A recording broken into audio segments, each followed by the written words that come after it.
Assalamu alaikum. My name is Sumit Beg and I am again here for more examples on frequency distribution. हम लोग frequency distribution को last lectures में study कर चुके हैं कि हमारे पास फ्रीक्वेंसी डिस्ट्रीब्यूशन क्या होती है और हम किस तरह इसको कंस्ट्रक्ट करते हैं। सो आज हम इसकी कुछ मज़ीद एग्जांपल्स देखेंगे इस लेक्चर में।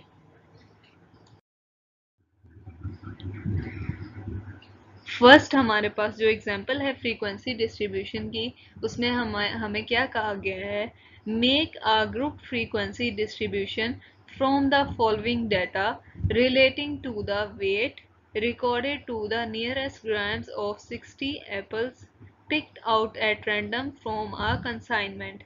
हमें 60 एप्पल्स का डाटा गिवन किया गया है और हमें ग्रुप फ्रीक्वेंसी डिस्ट्रीब्यूशन इसके लिए बनाने को कहा गया है। तो हमारे पास जो फ्रीक्वेंसी डिस्ट्रीब्यूशन बनाने के लिए जो फर्स्ट स्टेप होता है उसमें हम लोग रेंज फाइंड आउट करते हैं। ठीक है, हमारे पास by scanning the data we find that the largest weight is 204 and the smallest weight is 68 grams, so that the range is 204 minus 68 equals to 136 grams। जो हमारे पास रेंज आई वो आई हमारे पास 136 grams। नेक्स्ट हम लोग नंबर ऑफ क्लासेस डिसाइड करते हैं कि हमारे पास 7 क्लासेस हैं of equal size. Then size or width of the class would be 136 divided by 7 equals to 19.47। जो हमारे पास रेंज आई है उसको हम लोगों ने नंबर ऑफ क्लासेस पे डिवाइड किया है, तो हमारे पास वैल्यू आई 19.47, जिसको हमने h इक्वल्स टू 20 ले लिया to facilitate the numerical work. ठीक है, 19.47 को हमने 20 ले लिया ताकि हमें न्यूमेरिकल वर्क में फैसिलिटेट हो सके ये। Let us decide to locate the lower limit of the class at 65। और ये डिसाइड किया गया है कि 65 से हम जो है हमारी फर्स्ट लोअर क्लास को स्टार्ट करेंगे। With this choice the class limits will be, और इस चॉइस के साथ हमारे पास क्लास लिमिट्स क्या होंगी, 65 to 84, 85 to 104, 105 to 124 up to so on at the last class limit। the group frequency हमारे पास जो कंस्ट्रक्ट होकर आई वो आपको यहाँ पर दी गई है। यहाँ पर आपको वेट दिया गया है, क्लासेस वेट, और इसके अंदर जो हमारे पास हर क्लास के अंदर एंट्रीज आ रही हैं वो आपको इस कॉलम के अंदर सेकंड कॉलम में आपको शो की गई हैं, 76 टू 80 एंड 82। ये हमारी वैल्यूज फर्स्ट क्लास के अंदर लाई कर रही हैं और ये 9 वैल्यूज हैं, इसलिए हमारे पास फ्रीक्वेंसी जो है वो हमारे पास 9 के इक्वल है। और सेकंड क्लास की हमारे पास फ्रीक्वेंसी 10 है, उसमें 10 वैल्यूज लाई कर रही हैं इस रेंज के अंदर। इसी तरह हम हर क्लास की फ्रीक्वेंसी फाइंड करेंगे और हमारे पास जो फ्रीक्वेंसी का टोटल सम है वो हमारे पास कैलकुलेट आ गया 60 के। ठीक है, और यहाँ पर हमारा जो कंप्लीट डाटा का फ्रीक्वेंसी डिस्ट्रीब्यूशन है वो हमने इस तरह कंस्ट्रक्ट करना है।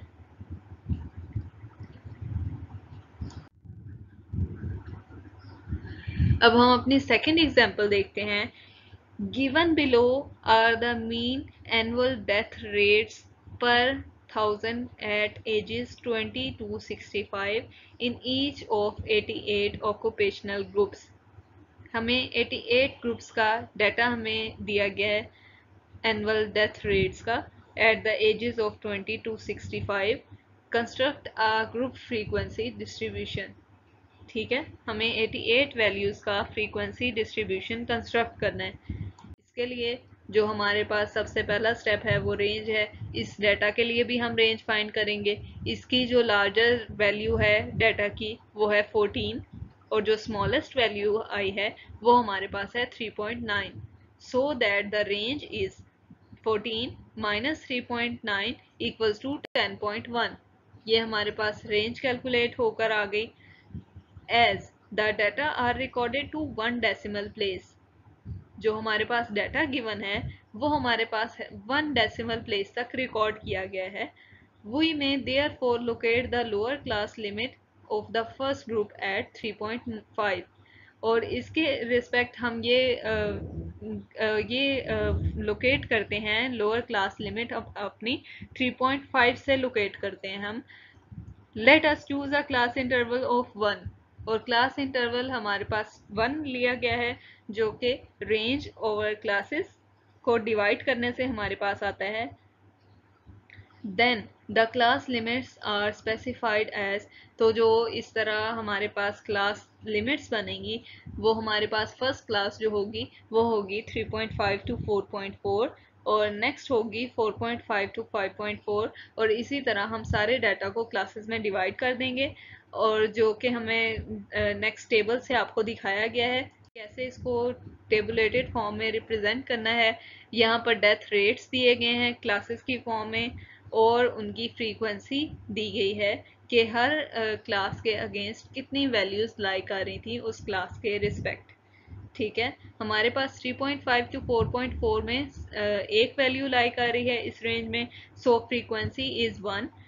नेक्स्ट हमारे पास 4.5 टू 5.4 है, इसके रिस्पेक्ट फ्रीक्वेंसी हमारे पास 4 आ रही है। इस तरह हमने सब क्लासेस की फ्रीक्वेंसी फाइंड कर ली और हमारे पास टोटल जो फ्रीक्वेंसी का सम आ गया है वो है हमारे पास 88। ये हमारे पास क्लास फ्रीक्वेंसी डिस्ट्रीब्यूशन कंस्ट्रक्ट होगी इस एग्जांपल के लिए।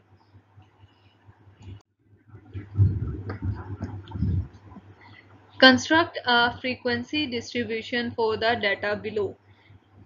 अब हमारे पास थर्ड एग्जांपल है, इसके लिए भी हमें फ्रीक्वेंसी डिस्ट्रीब्यूशन कंस्ट्रक्ट करना है।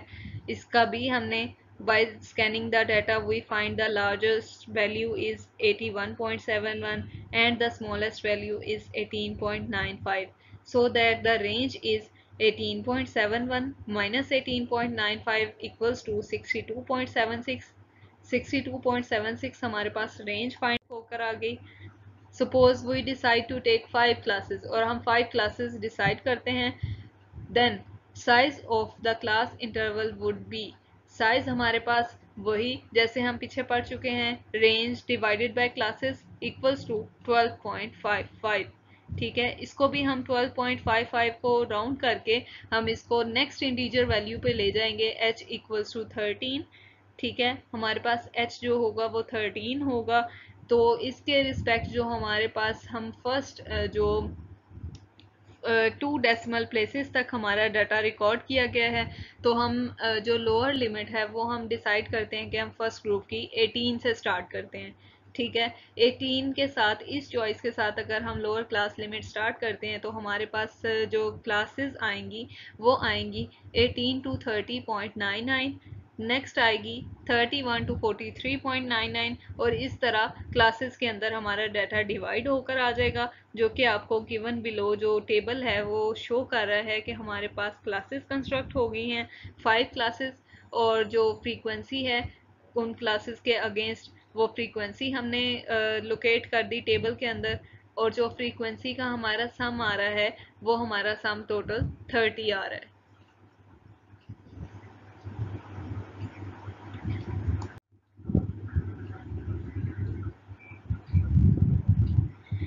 नेक्स्ट हम लोग आ जाते हैं स्टेम एंड लीफ डिस्प्ले पे। स्टेम एंड लीफ डिस्प्ले हमारे पास क्या होता है? A clear disadvantage of using a frequency table is that the identity of individual observations is lost in grouping process। ये आप जानते हैं कि जब हम फ्रीक्वेंसी टेबल बनाते हैं उसमें हम लोग क्लासेस बनाते हैं। ठीक है, तो क्लासेस के अंदर जो हमारे पास इंडिविजुअल ऑब्जर्वेशंस की जो आइडेंटिटी है वो लॉस्ट हो जाती है, जिसकी वजह से ग्रुपिंग प्रोसेस होता है वो हमारे पास जो क्लासेस का, उसमें इंडिविजुअल ऑब्जर्वेशंस की आइडेंटिटी जो है वो लॉस्ट हो जाती है। ये हमारे पास एक डिसएडवांटेज है फ्रीक्वेंसी डिस्ट्रीब्यूशन का। टू ओवरकम दिस ड्रॉबैक, और इस ड्रॉबैक को ओवरकम करने के लिए जॉन टुकी ने एक टेक्निक इंट्रोड्यूस कराई जिसको हम स्टेम एंड लीफ डिस्प्ले कहते हैं। ठीक है, This technique offers a quick and novel way for simultaneously sorting and data sets where each number in the dataset is divided into two parts, a stem and a leaf. जो हमारे पास stem and leaf display की technique है, ये हमारे पास एक sorting technique है जिसके अंदर हम डाटा के जो नंबर होता है उसको हम लोग टू पार्ट्स में डिवाइड कर देते हैं। एक पार्ट को हम कहते हैं stem and the other part is called a leaf. A stem is leading digit of each number and is used in sorting. जो हमारा स्टेम होता है उसको हम लीडिंग डिजिट कहते हैं और उससे हम सॉर्ट करते हैं अपने डाटा को। While leaf is the rest of number of trailing digits and shown in display, और जो लीफ होते हैं उनको हम डिस्प्ले में शो करते हैं, ठीक है। और vertical line separates the leaves from the stem, और हम एक सेपरेट लाइन ड्रॉ करते हैं जिसके थ्रू हम स्टेम को अलग लिखते हैं और लीफ को अलग डिस्प्ले करते हैं। All possible stems are arranged in order from smallest to largest।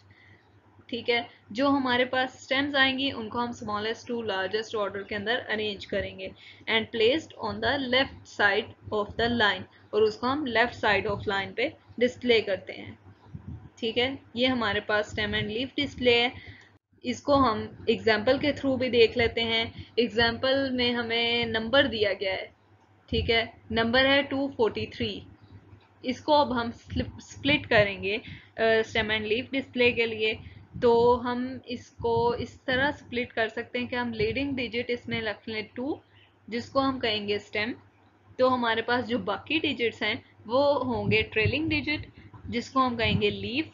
वो आएंगे हमारे पास राइट साइड पर, ठीक है। या अगर हम इसको इस तरीके से भी स्टेम एंड लीफ में डिवाइड कर सकते हैं कि हम इसका लीडिंग डिजिट रख लें 24, जिसको हम कहेंगे स्टेम। तो हमारे पास जो लीफ है, जो रिमेनिंग डिजिट है जिसको ट्रेलिंग डिजिट कहेंगे, वो हमारे पास आ जाएगा 3। इन दोनों तरीकों से हम इसको प्रेजेंट कर सकते हैं इस नंबर को। हमारे पास जो स्टेम एंड लीफ डिस्प्ले को यूज करने का बेनिफिट हमारे पास क्या है? The stem and leaf display is useful step for listing the data in an array। हमारे पास जो डाटा है वो array में आ जाता है, ठीक है। इसलिए हमारा जो ये stem and leaf display है ये हमारे लिए useful है। Leaves are associated with the stem to know the number। और हमारे पास जो लीव्स हैं वो स्टेम्स के साथ एसोसिएट होते हैं, जिससे हम उस नंबर का पता कर सकते हैं कि ये नंबर हमारे पास क्या है, ठीक है। जैसे हमने लास्ट एग्जांपल में देख लिया कि 243 को अगर हम मिला दें स्टेम और लीफ के साथ तो हमारे पास वो एक्चुअल नंबर आ जाता है जो हमारे पास था। The stem and leaf table provides a useful description of data set and can be easily converted to a frequency table। जब हमारे पास स्टेम एंड लीफ टेबल होगा, इससे हमारे पास डाटा की डिस्क्रिप्शन भी हो जाएगी और इसको हम लोग कन्वर्ट कर सकते हैं फ्रीक्वेंसी टेबल में भी। स्टेम एंड लीफ जो हम लोगों ने डिस्प्ले देखा है उसकी एग्जाम्पल है हमारे पास। The ages of 30 patients admitted to a certain hospital during a particular week were as follows. हमारे पास 30 पेशेंट्स हैं जिनका डाटा हमें गिवन है, जो किसी हॉस्पिटल के अंदर किसी पर्टिकुलर वीक में एडमिट रहे हैं। 30 पेशेंट्स का हमारे पास डाटा है और हमें ये कहा गया है construct a stem and leaf display from the data and list the data in an array। हमें अपने डाटा को एक array के अंदर शो करवाना है, लिस्ट करवाना है और स्टेम एंड लीफ डिस्प्ले हमें इसके लिए कंस्ट्रक्ट करना है। तो इसका सॉल्यूशन देखते हैं। सॉल्यूशन में a scan of the above data indicates that observations ranges from 12 to 74। यहाँ पर हमें जो डाटा गिवन है, यहाँ हम देख सकते हैं कि हमारे पास जो मिनिमम वैल्यू है डाटा की वो है 12 और जो मैक्सिमम डाटा है हमारे पास, मैक्सिमम वैल्यू डाटा की है वो है 74। सो ये हमारी वैल्यूज 12 और 74 के बिटवीन लाई कर रही हैं। We use the first or leading digit as the stem and the second trailing digit as the leaf। जैसे हम पीछे पढ़ चुके हैं स्टेम एंड लीफ डिस्प्ले के अंदर कि हम लोगों के पास जो फर्स्ट डिजिट होता है उसको हम एज अ स्टेम लेते हैं, और जो हमारे पास सेकंड डिजिट होता है और उसको ट्रेलिंग डिजिट भी कहते हैं, उसको एज अ लीफ हम कंसीडर करते हैं। तो इस एग्जाम्पल के लिए द फर्स्ट ऑब्जर्वेशन इज 48। यहाँ पर डाटा के अंदर हमारे पास जो पहली ऑब्जर्वेशन है वो 48 है। ठीक है, 48 के लिए हमारे पास स्टेम क्या होगी, जो इसका फर्स्ट डिजिट होगा, और फर्स्ट डिजिट 48 में 4 है, इसलिए इसका स्टेम जो है वो 4 है। एंड लीफ ऑफ 8, और लीफ जो बना वो सेकेंड डिजिट बना, इसलिए लीफ हमारे पास 8 है। और फिर नेक्स्ट है the second stem of 3 and a leaf of 1, और जो हमारे पास सेकेंड ऑब्जर्वेशन है डाटा की 31, इसके अंदर हमारे पास स्टेम जो है वो 3 है और लीफ हमारे पास 1 है। इसी तरह हम सारी वैल्यूज के लिए स्टेम्स और लीफ को सेपरेट करेंगे और इसको डिस्प्ले में शो करेंगे, placing the leaves in order in which they appear in the data. Leaves को हम एक ऑर्डर के अंदर डिस्प्ले करेंगे, जहाँ जिस तरह वो डाटा के अंदर अकर कर रहे हैं उसको हम एक ऑर्डर की फॉर्म में लिखेंगे। We get the stem and leaf display as shown on the next slide, और आपको स्टेम एंड लीफ डिस्प्ले जो है वो नेक्स्ट स्लाइड पे इस एग्जाम्पल के लिए शो किया गया है कि वो कैसे हमारे पास आएगा। तो हमारे पास इस स्लाइड में लेफ्ट साइड पर हमारे पास स्टेम या लीडिंग डिजिट को हम लोगों ने फर्स्ट कॉलम के अंदर लिया है, और सेकंड कॉलम में हम लोगों ने लीफ को लिया है, जिसको हम ट्रेलिंग डिजिट भी बोलते हैं। ठीक है, यहाँ पर हमारे पास स्टेम जो है वो 1 है, स्टेम हमारे पास 1 है।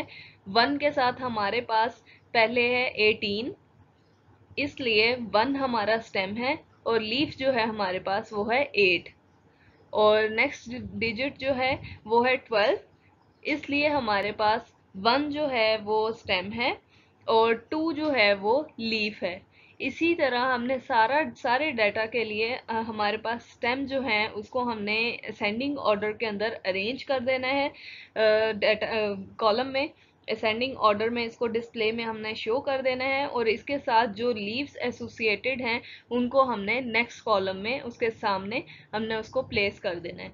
और इस तरह हमारे पास जो हमारा स्टेम एंड लीफ डिस्प्ले है इसको हम लोग इस तरह कंस्ट्रक्ट करते हैं।